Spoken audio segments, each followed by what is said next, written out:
Election ಬರುತ್ತಾನ, election ಬಂದ ಬಳಿಕ ಮತ್ತೆ ನೀವು ತಪ್ಪು ತಿಳ್ಕೊಬಿಟ್ರೆ ಒಳ್ಳೆ ಕಡೆ ಹೋಗ್ತಾರ ಹೇಳಿ ಇಲ್ಲ. ಒಂದ್ಸಲ ಹೆಜ್ಜೆ ಇಟ್ಟು ಅಂದ್ರೆ ಮುಗಿದೋಯ್ತು.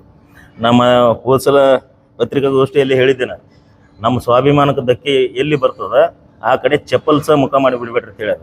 ಹಂಗೆ ನಾವು ಯಶವಂತರಾವ್ ಗೌಡನ ಕಡೆ ಚಪ್ಪಲ್ ಸಹ ಮುಖ ಮಾಡಿ ಬಿಡಲ್ಲ.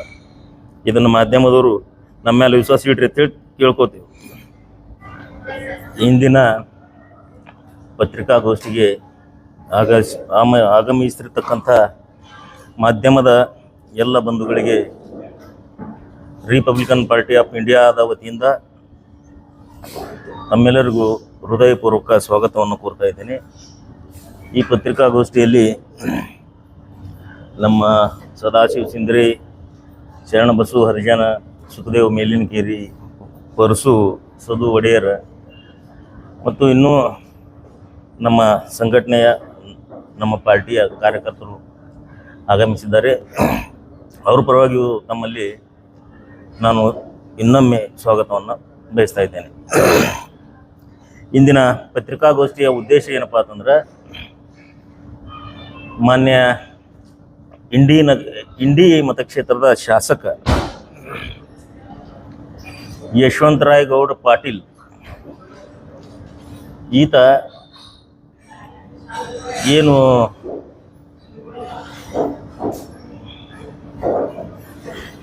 ಪ್ರತಿ ತಮ್ಮ ಭಾಷಣದಲ್ಲಿ ದಲಿತರ ಬಗ್ಗೆ ಹೊಗಳಿಕೆಯ ಮಾತುಗಳನ್ನು ಆಡ್ತಾರೆ. ಎಲ್ಲರ ಬಗ್ಗೆನೂ ಮಾತಾಡ್ತಾರೆ, ಆದರೆ ರಾಜಕೀಯ ಐತಿ ಮಾತಾಡಲಿ. ಆದರೆ ಇಲ್ಲಿ ಏನಾಗ್ಯದಪ್ಪ ಅಂತಂದ್ರೆ, ಒಂದು ಹಸುಗೂಸು ಹೆಣ್ಣು ಮಗು ಅದಕ್ಕೆ ಬೋನ್ ಮೇರವಾಗಿತ್ತು. ಅದಕ್ಕಾಗಿ ಅವರು CMನ ಫಂಡ್ನಾಗ ಏನು ಪರಿಹಾರ ಕೊಡಿಸ್ರಿ ನಮ್ಗೆ ದವಾಖಾನೆ ಖರ್ಚಿಗೆ ಅಂತೇಳಿ ಅವ್ರ ಹತ್ರ ಒಂದು 4-5 ಜನ ವಕೀಲರು ಮತ್ತು ಆ ಕೂಸಿನ ತಂದೆ ಹೋದಾಗ ಈ ನಾಲ್ಕು ಯಶವಂತರಾವ್ ಗೌಡ ಏನು ಹೇಳ್ತಾನಂದ್ರೆ, ಅದು ಮರುಭೂಮಿ ಇದ್ದಂಗೆ ಅಲ್ಲಿ ಬೋರ್ ಹೊಡೆದ್ರೆ ನೀರು ಬೀಳಲ್ಲ ಅಂದ್ರೆ ಇದ್ರ ಅರ್ಥ ಏನಪ್ಪ ಅಂತಂದ್ರೆ, ಒಂದು ದಲಿತ ಏನು ಹೆಣ್ಣು ಕೂಸು ಐತಿಲ್ಲ ಅದು ಬದುಕಲ್ಲ, ಸಹಿತದನ ಲೆಕ್ಕಿಗೆ ಹೇಳ್ತಾನೆ. ಅಂದ್ರೆ ಇವ ಎಂಥ ನಾಲ್ಕು ಇದ್ದಿರ್ಬೇಕು, ಎಂಥ ದ್ರೋಹಿ ಇದ್ದಿರ್ಬೇಕು ಈ ದಲಿತರ. ಅದ್ರ ಬಗ್ಗೆ ಆ ಕೂಸಿನ ತಂದೆ ಮಾತಾಡಿದ್ದು ನಾ ವಿಡಿಯೋ ಈ ಸದ್ದ ನಿಮ್ಗೆ ತೋರಿಸ್ತೀನಿ. ಆಡಿಯೋ ತಮಗೆ ಕೇಳಿಸ್ತೈತಿ, ಅದಕ್ಕೆ ದಯಮಾಡಿ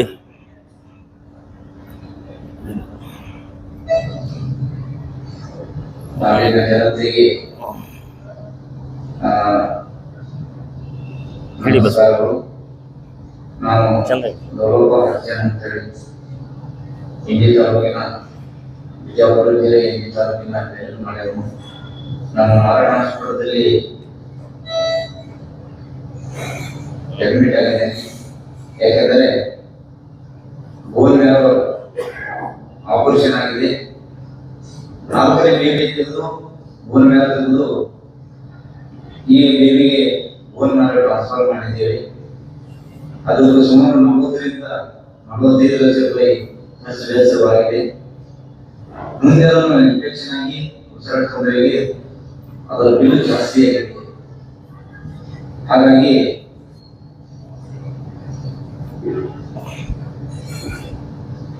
ನಾನು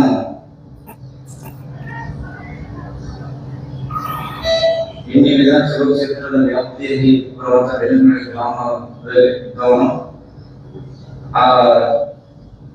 ಮೊನ್ನೆ ಇಂಡಿ ವಿಧಾನಸಭಾ ಕ್ಷೇತ್ರದ ಶಾಸಕರಾದ ಯಶವಂತರಾವ್ ಪಾಟೀಲ್ ಮುಖ್ಯಮಂತ್ರಿ ಪರಿಹಾರ ನಿಧಿಯಿಂದಾಗಿ ಅಥವಾ ನಮ್ಮ MLA ಫಂಡ್ದಿಂದಾಗಿ ಏನಾದರೂ ಧನ ಸಹಾಯಕ್ಕಾಗಿ ಏನಾದ್ರು ಮಾಡ್ತಾರೆ. ನಾವು ಮೊನ್ನೆ ಯಶವಂತರಾವ್ ಪಾಟೀಲ್ ಅವರಿಗೆ IBA ಹೋಗಿ ಭೇಟಿಯಾಗಿ ಅವರಿಗೆ ಮನವಿಯನ್ನು ಕೊಟ್ಟಿದ್ದೆವು.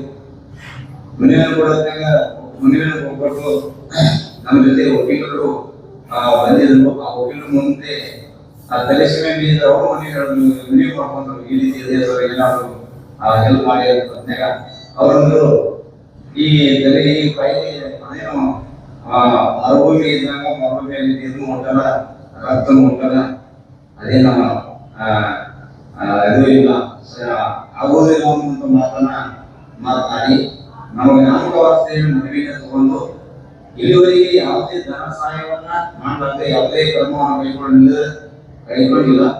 ಮುಖ್ಯಮಂತ್ರಿ ಪರಿಹಾರ ನಿಧಿ ಹೋಗಿ ಇಲ್ಲಿ ಮುಖ್ಯಮಂತ್ರಿ ಪರಿಹಾರ ನಿಧಿ ಆಫೀಸ್ ಹೋಗಿ ಭೇಟಿ ಕೊಟ್ಟಾಗ ಯಾವುದೇ ಲೆಟರು ನಮ್ಮ ಕಡೆ ಬಂದಿಲ್ಲ ಅಂತ ಶಾಸಕರಿಂದ ಬಂದಿಲ್ಲ ಅಂತ ಹೇಳಿದ್ರು. ನಾವು ಕೇಳಿದ್ರೆ ಮುಖ್ಯಮಂತ್ರಿ ಪರಿಹಾರ ನಿಧಿ ಹೋಗಿ ಯಾವುದೇ ರೀತಿಯಿಂದ ಇಲ್ಲಿ ನಮ್ಮ ಕ್ಷೇತ್ರದ ಎಮ್ಮೆಲ್ಯೆ ಯಾವುದೇ ನಮ್ಗೆ ಶಿಫಾರಸು ಮಾಡಿಲ್ಲ ಅಂತ ಹೇಳಿದ್ರು. ಯಾವುದೇ ಲೆಟರ್ ಬಂದಿಲ್ಲ ನಮಗೆ ಅಂತ ಹೇಳಿ ಹೇಳಿದ್ರು. ಹಾಗಾಗಿ ಆ ರೀತಿ ಮಾತಾಡಿ ನಾಮವಾಸ್ತೆ ಏನೋ ಮನವಿನ ತಗೊಂಡು ಆ ರೀತಿಯಾಗಿ ಮಾತಾಡಿ ನಮಗೆ ಇದು ಯಾವುದೇ ಧನ ಸಹಾಯ ಮಾಡದೆ ಎಮ್ಮೆಲ್ಯೆ ಮಂಡಲದಿಂದ ಯಾವುದೇ ಧನ ಸಹಾಯ ಮನವಿನ ತಗೊಂಡು ಸುಮ್ಮನೆ ಕೂತಿದ್ದಾನೆ. ಹಾಗಾಗಿ ನಮ್ಗೆ ಬಹಳ ತೊಂದರೆ ಇದೆ. ಇಲ್ಲಿ ಬಹಳ ಮುಖ್ಯವಾದ ವಿಷಯ ಏನಪ್ಪ ಅಂತಂದ್ರೆ, ಯಾವಾಗಲೂ ನಾ ದಲಿತರ ಹಿತೈಷಿ ಆಗಿದ್ದೀನಿ, ದಲಿತರಿಗೆ ಸಹಾಯ ಮಾಡ್ತೀನಿ, ನಾ ದಲಿತರ ಮನೆ ಮಗ ಇದ್ದೀನಿ, ಮೊಮ್ಮಗಿದ್ದೀನಿ, ನಾವೆಲ್ಲ ಒಂದು, ನಾ ಜಾತ್ಯತೀತ ವ್ಯಕ್ತಿ ತನ್ನವ. ಇವನು ಮೊದಲೇ ಜಾತಿವಾದಿ. ಏನು ಯಶವಂತರೇಗೌಡ ಪಾಟೀಲ್ ಅದನ್ನ ಇವ ಜಾತಿವಾದಿ. ಆಮೇಲೆ ಇನ್ನೊಂದೇನಪ್ಪ ಅಂತಂದ್ರೆ, ಅಸ್ಪೃಶ್ಯತೆ ಏನಾದ್ರೂ ನಮ್ಮ ರಾಜ್ಯದಾಗ ಎಲ್ಲರೇ ಉಳಿದಪ್ಪ ಅಂತಂದ್ರೆ ಈ ಯಶವಂತರೇಗೌಡ ಪಾಟೀಲ್ನ ಸ್ವಂತ ಊರಾಗ. ಅಲ್ಲಿ ಇನ್ನೂ ಆದ್ರೂ ನಮ್ಮ ಪರಿಶಿಷ್ಟ ಜಾತಿ ಪರಿಶಿಷ್ಟ ಪಂಗಡದ ಜನರಿಗೆ ಹೋಟೆಲ್ದಾಗ ಕಪ್ ಬಸಿ ಹೊರಗದವ ಚಹಾ ಕುಡಿಬೇಕಾಗಿತ್ತಂದ್ರೆ. ಇವ ಒಬ್ಬ ಏನು ಸೈಕೋ ಅದ, ಇವ ರಾಜಕೀಯ ಕ್ರಿಮಿನಲ್. ಇವ ಇಂಥವನಿಗೆ ನಾವು 3 ಸಲ ಹಾರಿಸಿದ್ವಿ. ಯಾಕಂದ್ರೆ ನಮ್ಗೇನು ಗೊತ್ತೇ ಇಲ್ಲ, ಏನೋ ಭಾಳ ಒಳ್ಳೆ ಮನುಷ್ಯ ಅದನ್ನು ತಿಳ್ಕೊಂಡಿದ್ದೆವು. ಆದರೆ ದಲಿತರ ಬಗ್ಗೆ ಇಟ್ಟು ನಿಷ್ಕಾಳಜಿಯಿಂದ ಮಾತಾಡುವಂಥ ಇವನಿಗೆ ಎದರಲ್ಲೇ ಹೊಡಿಬೇಕನ್ನೋದು ನಮ್ಮ ಇಂಡಿ ಮತಕ್ಷೇತ್ರದ ಜನ ನಿರ್ಧಾರ ಮಾಡ್ತಾರೆ. ಇವ್ನ ನಾಲ್ಗಿನ ದಪ್ಪಾಗ್ಯದ, ಅದನ್ನು ತಿಕ್ತಾರೆ. ಎದರಲ್ಲೇ ತಿಕ್ತಾರೆ, ಅದು ಜನನೇ ತಿಕ್ತಾರೆ. ಅದನ್ನು ನಾವು ಹೇಳಕ್ಕೆ ಹೋಗಲ್ಲ. ಕೇಳಿದ್ರೆ ನಾನು ನೋಡ್ಕೋತೀನಿ, ಒಂದೇ ಇದೇ 3 ಸಲ 4 ಸಲ ಅನ್ನೋದೊಂದು ಬೆದರಿಕೆ ಹಾಕುವಂಥದ್ದು ಹೇಳ್ತಾನೆ. ನೋಡಪ್ಪ, ನಾವು ಎಲ್ಲರೂ ತಯಾರಿದ್ದೇವೆ, ನೀ ಎದಕ್ಕೆ ಬರ್ತೀವಿ ಬಾ, ವಿಚಾರದಿಂದ ಬರ್ತಿದ್ರ, ನೀನು ತಿಂಡಿದ್ರ ಬಾ, ನೀ ಬಡಗಿಯಿಂದ ಬರ್ತಿದ್ರ ಬಾ, ನೀ ಪೆನ್ನಿನಿಂದ ಬರ್ತಿದ್ರ ಬಾ, ನಿನ್ನ ತಾಕತ್ ಏನದ ಅದನ್ನು ಹೇಳು, ನಾವು ಓಪನ್ ಆಗಿ ಬರ್ತೇವೆ. ನಿನ್ನಂಗೆ ಬೆನ್ನಾಗ ಚೂರಿ ಹಾಕಲ್ಲ. ಯಾವರೇ ಅಧಿಕಾರಿಗಳಿಗೆ ದುರುಪಯೋಗ ಮಾಡ್ಕೊಳ್ಳೋದು, ಅವು ಯಾವರೇ ಹುಡುಗರಿಗೆ ಸುಮ್ಮನೆ ರೌಡಿ ಶೀಟರ್ಗಳು ಮಾಡಿಸೋದು, ಸುಮ್ಮನೆ ಅಣ್ಣತಮ್ಮರ ಜಗಳನಾಗ ಕೇಸ್ಗಳು ಹಾಕೋದು, ಬೇರೆ ಬೇರೆ ದೊಡ್ಡ ಸಮಾಜದ ನಡವರ್ಕ ಜಗಳ ಹಚ್ಚಿ ಅದನ್ನು ಒಡೆದಾಳೋದು, ಇವೆಲ್ಲ ನಿನ್ನ ನಾಟಕ ನಮಗೆ ಗೊತ್ತದವ. ಆದರೆ ಈಗ ಏನು ನೀ ಒಂದು ದಲಿತ ಒಂದು ಕೂಸು, ಸಣ್ಣ ಕೂಸು, ಹೆಣ್ಣು ಕೂಸು, ಅದಕ್ಕೆ ಬೋನ್ ಮ್ಯಾರೋ ಅದನ್ನು ಏನೋ ಆಗಿತ್ತು, ಅದನ್ನು ಆಪ್ರೇಷನ್ ಮಾಡಬೇಕಾಗಿತ್ತು. ಇವ ಬದುಕಲ್ಲ ಅಂತ ಹೇಳ್ತಾನೆ. ಅಲ್ಲಿ ಅಂದ್ರೆ ನೀರನ್ನು ಬೀಳಲ್ಲ, ರಕ್ತನೂ ಇಲ್ಲ ಅಂತ ಹೇಳ್ತಾನೆ. ಈಗ ಅದು ಉಳ್ದದ, ಅದರ ದಾಖಲೆಗಳದಾವ ನನಗೆ. ಈ ಸದ್ದು ಕಳಿಸ್ಯಾರ ಅವರು ಹಾಸ್ಪಿಟಲ್ನಿಂದ, ಅವು ದಾಖಲೆಗಳು ಕಳಿಸ್ತೀನಿ. ಆಮೇಲೆ ಸೌಜನ್ಯಕ್ಕಾಗಿ ಆದ್ರೂ ಇವ CM ಫಂಡಿಗೆ ರೆಕಮೆಂಡ್ ಮಾಡಬೇಕಾಗಿತ್ತು, ಅದನ್ನು ಮಾಡಲಿಲ್ಲ. ಅಂದರೆ ಇವ ದಲಿತರ ಮೇಲೆ ಏನು ದ್ವೇಷ ಐತಿ, ಇವ್ರಿಗೆ ಯಾವುದೂ ಸಹಾಯ ಮಾಡಲಂತ ಮನಸ್ಸಿತ್ತು. ಅಲ್ಲಿದಲ್ಲಿ MB ಪಾಟೀಲ್ ಲೆಟರ್ ಕಳಿಸ್ಯಾರ, 23 ಲಕ್ಷ ರೂಪಾಯಿ ಇವ್ರಿಗೆ ಸಹಾಯಧನ ಮಾಡಿರ್ತ. ಅದನ್ನು ಆಗ್ಯದೋ ಬಿಟ್ಟೋದು ಮುಂದಿನ ವಿಚಾರ. ಆದ್ರೆ ಇದಕ್ಕೆ ಸೆಂಟ್ರಲ್ ಗೌರ್ಮೆಂಟ್ದವರು ಅವನಿಗೆ 13 ಲಕ್ಷ ರೂಪಾಯಿ ಕೊಟ್ಟಾರ ಹುಡುಗಿಗೆ ಅದನ್ನು ಆಪ್ರೇಷನ್ ಮಾಡಿಸ್ಲಕ್ಕೆ. ಇಲ್ಲಿ ಏನೈತಪ್ಪ ಅಂತಂದ್ರೆ, ಇದು ನಮ್ಮ ಯಾವುದೇ ಪಕ್ಷ ಅಥವಾ ಏನೋ ಇವ್ರದ್ದು ಸಿದ್ಧಾಂತಗಳು ಏನದಾವ ರಾಜಕೀಯ, ಅವು ನಮಗೇನು ಭಾಳ ಮುಖ್ಯ ಆಗಲ್ಲ. ಇಲ್ಲಿ ಒಂದು ದಲಿತ ಹೆಣ್ಣು ಕೂಸಿಗೆ ಅದು ಬದುಕಲ್ಲ ಅನ್ನೋ ಲೆಕ್ಕಿಗೆ ಮಾತಾಡುವಂಥ ಈ ಅಯೋಗ್ಯ MLA ನನ್ನ ಏನು ಪಾಠ ಕಲಿಸ್ಬೇಕನ್ನೋದು ನಮ್ಗೆ ಗೊತ್ತೈತಿ, ನಾವು ಕಲಿಸ್ತೇವೆ. ಆದರೆ ಇವ ಎಚ್ಚರಿಕೆಯಿಂದ ಇರಲಾರ್ದೆ ಇವ ನಾಲಿಗೆ ಏನು ಇವ ಬಿಗಿ ಹಿಡಿತದಲ್ಲಿ ಇಟ್ಕೋತಲೇ ಹೋದಲ್ಲಿ ನಮ್ಮ ಕೇರಿಗಳನ್ನು ಏನದಾವ ನೋಡು, ಇವನಿಗೆ ಪೂಜೆ ಮಾಡ್ಲಿಕ್ಕೆ ನಾವು ಹೇಳ್ತೇವೆ. ಯಾವ ರೀತಿ ಪೂಜೆ ಮಾಡ್ಬೇಕು ಅನ್ನೋದು ನಮ್ಮ ಜನರಿಗೆ ಗೊತ್ತೈತಿ. ಇವನಿಗೆ ಪ್ರತಿ ಕೇರಿಗೂ ಇವ ಹೋದಲ್ಲಿ ಏನು ನಮ್ಮ ಈಗ ಇಂಡಿ ಮತಕ್ಷೇತ್ರದ ಎಷ್ಟು ನಮ್ಮ ಕೇರಿಗಳದಾವ, ಪ್ರತಿ ಊರಿಗೆ ನಮ್ಮ ಒಂದೊಂದು ಕೇರಿಗಳದಾವ.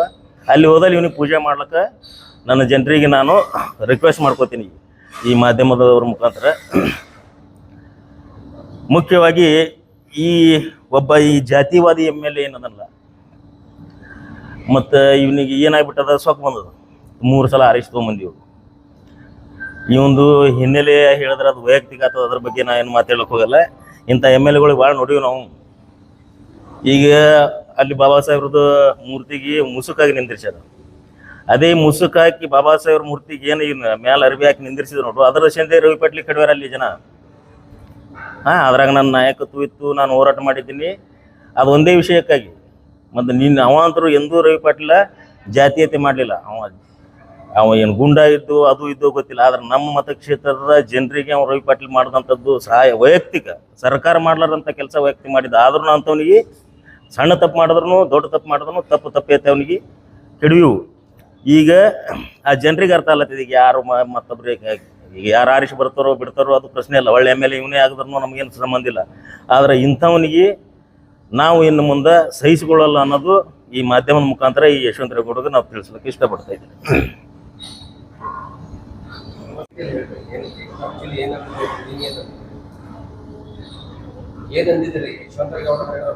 ಕೇಳಿದ್ರಲ್ಲ, ಅವ್ರ ತಂದೆನೇ ಹೇಳಿದ್ರಲ್ಲ. ಈಗ ಇವ ಏನು ದಲಿತ ವಿರೋಧಿ ಮನಸ್ಥಿತಿ ಐತಿ, ಇವನು ರಕ್ತನಾಗ RSS ಕುದಿಲೈತದ. ಇವ ಕಾಂಗ್ರೆಸ್ ಮುಖವಾಡ ಹಾಕೊಂಡಾನ. ಇವ ಕಾಂಗ್ರೆಸ್ ಮುಖವಾಡ ಹಾಕೊಂಡಾನ. ಒಬ್ಬೊಬ್ರು ಈಗ ಏನಾಗ್ಯದ ಅಂದ್ರೆ, ಮೊದಲು ಅವ್ರು ನಾಟಕ ಮಾಡ್ತಿರೋ ಹಂಗ. ಇವ ಬಸನಗೌಡ ಇವ ಹಿಂದುತ್ವ ಮುಖವಾಡ ಹಾಕೋತಾನ, ಇವ ಕಾಂಗ್ರೆಸ್ ಮುಖವಾಡ ಹಾಕೊಂಡ್ರು RSSನಾಗ ಇರ್ತಾನ. 8 ಮಂದಿ RSSದವ್ರು ಏನು ರಾಷ್ಟ್ರಪತಿ ಅದು ಇದು ಕಾಂಗ್ರೆಸ್ದಾಗ ಆದ್ರಲ್ಲ, ಅವರು ಎಲ್ಲ RSSದವ್ರಿ. RSS ಬೆಳೆಸಿದವ್ರೆ ಕಾಂಗ್ರೆಸ್ದವ್ರು ಅದಾರ. ಅದ್ರದ್ದು ಫಲ ಈಗ BJP ಇರುತ್ತಿಲ್ಲ. ಇವೇನು ಈ ದಲಿತರು, ಈಗ ಅಲ್ಪಸಂಖ್ಯಾತರು, ಈ ಹಿಂದುಳಿದವ್ರಿಗೆ ಈಗ ನೋಡಿ, ಈಗ ನಮಗೆ ಯಾರು ಜನರತ್ತ ಪರಿಗಣಿಸಲ್ಲ, ಅವ್ರು ಮತದಾರತ್ನ ಪರಿಗಣಿಸಲ್ಲ. ಅದು EVM ಮಷೀನ್ ಐತಿ, ಅದು ಚೇಂಜ್ ಮಾಡ್ಕೊಂಡ್ಬಿಡ್ತಾರೆ ಅವ್ರು ಯಾರಿಗೆ ಬೇಕಲ್ಲಿ. ಒಂದೊಂದು ಟೈಮಲ್ಲಿ ಕಾಂಗ್ರೆಸ್ದವ್ರು ಆರಿಸಿ ತೊಗೊಂಬರ್ಸ್ತಾರೆ, ಒಂದೊಂದು ಟೈಮಲ್ಲಿ BJP ಅವರು. ಅಡ್ಜಸ್ಟ್ಮೆಂಟ್ ರಾಜಕೀಯ ಐತಿ. ಇಂಥ ಪರಿಸ್ಥಿತಿಯಲ್ಲಿ ಈ ಒಬ್ಬ ಕುತಂತ್ರಿ ಜಾತಿವಾದಿ ಈ MLA ಈ ಹೇಳಿಕೆಯನ್ನು ಧಿಕ್ಕರಿಸ್ತೀವಿ. ಇವನು ನಮ್ಮ ಸಮಾಜಕ್ಕೆ ಬಹಿರಂಗವಾಗಿ ಕ್ಷಮೆ ಕೇಳಬೇಕು. ಇಲ್ಲದಿದ್ರೆ ಎಲ್ಲಿ ಹೋಗ್ತಾನೆ ಅಲ್ಲಿ ನಾವು ಚಪ್ಪಲಿ ಎಸೆಯುವ ಕಾರ್ಯಕ್ರಮವನ್ನು ಹಾಕೋತೀವಿ. ನಮ್ಮ ಪಾರ್ಟಿ ರಿಪಬ್ಲಿಕನ್ ಪಾರ್ಟಿ ಆಫ್ ಇಂಡಿಯಾದ ಎಲ್ಲಿ ಹೋಗ್ತಾನೆ ಅಲ್ಲಿ ಚಪ್ಪಲಿ ಎಸೆಯುವ ಕಾರ್ಯಕ್ರಮ. ಅಂದ್ರೆ ದಲಿತರಂದ್ರೆ ಇವನಿಗೆ ಏನು ಅಷ್ಟು ಕೀಳ, ಇವರು ಬದುಕಲ್ಲ ಅಂತ ಹೇಳ್ತಾರೆ. ಈಗ ಆ ಹುಡುಗಿ ಬದುಕ್ಯದ, ಈಗ ಆಪರೇಷನ್ ಸಕ್ಸಸ್ ಆಗೈತಿ. ಅದ್ರ ದಾಖಲೆಗಳು ನಿಮ್ಗೆಲ್ಲರಿಗೆ ಕಳಿಸಿಬಿಡ್ತೀನಿ. ಅವರು MB ಪಾಟೀಲ್ ಲೆಟ್ರ್ 23 ಲಕ್ಷ ರೂಪಾಯಿ ಕೊಡ್ರಿ ಅಂತ ಹೇಳ್ರಿ ರಿಕ್ವೆಸ್ಟ್ ಮಾಡ್ಕೊಂಡು ಆ ಲೆಟ್ರ್ನೂ ಐತಿ ನನ್ನ ಕಡೆಗೆ, ಅದನ್ನು ಕಳಿಸ್ತೀನಿ. ಅಂದರೆ ಇವ್ರಿಗೆ ಏನಪ್ಪ ಅಂತಂದರೆ ನಮ್ಮನ್ನು ಏನೋ ಒಂದು ತಿಳ್ಕೊಂಡ್ಬಿಟ್ಟಾರೆ.